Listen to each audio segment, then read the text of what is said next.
wabarakatuh. Alhamdulillahirabbil alamin wassalatu wassalamu ala asrofil anbiya'i wal mursalin Muhammadin wa ala alihi washabihi tabi'in. Asyhadu an la ilaha illallah wahdahu la syarikalah wa asyhadu anna Muhammadan abduhu wa rasuluhu anqadana min dhalalah wa rabbi shrah li sadri wa yassir li amri wahlul 'uqdatam min lisani yafqahu qawli amma ba'du. Hadirin jamaah salat subuh rahimakumullah. Alhamdulillah kita diberikan kekuatan kesehatan bisa menjalankan sholat subuh secara berjamaah. Ini adalah tanda syukur kita. Tidak hanya diucap syukur itu, tapi telah kita lakukan kewajiban-kewajiban dari Allah Subhanahu wa ta'ala untuk kita sendiri melaksanakan sholat subuh secara berjamaah. Mudah-mudahan apa yang telah kita kerjakan diterima oleh Allah Subhanahu wa ta'ala. Amin ya rabbal alamin. Bapak Ibu sekalian yang saya hormati, ternyata bahagia itu, kebahagiaan itu, kesejahteraan di dunia dan kesejahteraan di akhirat menjadi ujung daripada kehidupan kita, menjadi awal atau menjadi cita-cita kita semua, dan bahkan dijauhkan dari api neraka. Oleh karena itu doa kita selalu mengarah ke sana, agar kita bahagia di dunia, bahagia di akhirat, dijauhkan dari api neraka. Bahagia di dunia itu bagaimana? Menurut Rasulullah SAW, man aradad dunya fa'alahi bil ilmi. Semuanya sudah hafal hadis ini.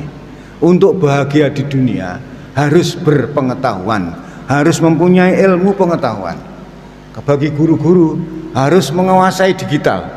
Bagi guru-guru sekarang harus menguasai apa yang beredar di dunia ini, di dunia pendidikan maksudnya, untuk agar bahagia kita bisa menyesuaikan dengan kanan kirinya. Apa numerasi, apa literasi, apa belajar merdeka, dan apa prototipe itu. Prototipe itu bagaimana? Tidak, kalau kita tidak segera menguasai, maka kita tidak akan bahagia, ketinggalan dengan yang lain. Maka itu digital yang diinformasikan oleh pemerintah kita kuasai. Bapak Ibu sekalian yang saya hormati, untuk bahagia di dunia pendidikan, tapi untuk bahagia di dunia sendiri, bagaimana? Harus berilmu. Sholat berjamaah ini harus dengan ilmu pengetahuan. Tidak bisa kita sholat tidak berpengetahuan. Kita lupa, nggak bisa mengingat apa yang dibaca pada waktu sholat. Harus berpengetahuan bagaimana, apa terjemahan yang kita baca pada waktu sholat. Ini harus kita kuasai agar kita sejahtera di dunia sama dengan yang lain, termasuk kehidupan mencari penghasilan apa yang halal, bagaimana mencari penghasilan sesuai dengan kemampuannya masing-masing.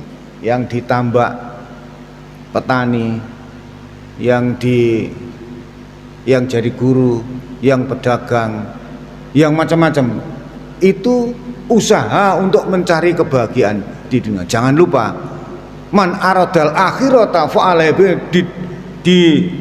di akhirat juga ada pengetahuannya.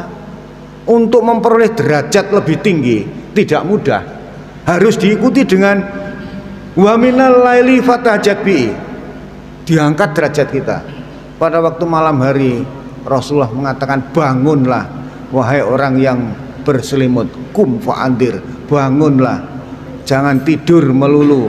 Maka itu Bapak dan Ibu sekalian, kita masih diberi kekuatan kesehatan, malam hari kita lakukan terus menerus sampai akhirnya pada evaluasi berapa kali kita dalam satu minggu itu melaksanakan sholat malam. Kadang-kadang karena kepayahan kita, kadang-kadang karena tidurnya terlalu malam, kadang-kadang kita sakit, maka waminal laili fatahajjat bihi ini kadang-kadang tidak bisa terlaksana dengan baik. Yang kita lakukan dengan khusyuk, kita dzikir sesuai dengan kemampuan kita. Kumpuli orang-orang yang soleh, kumpulono begitu ya, kalau orang Jawa mengatakan. Pilihlah komunikasi kita kepada orang-orang yang soleh, orang-orang yang berbuat kebaikan. Untuk masuk surga itu harus berilmu. Apa itu?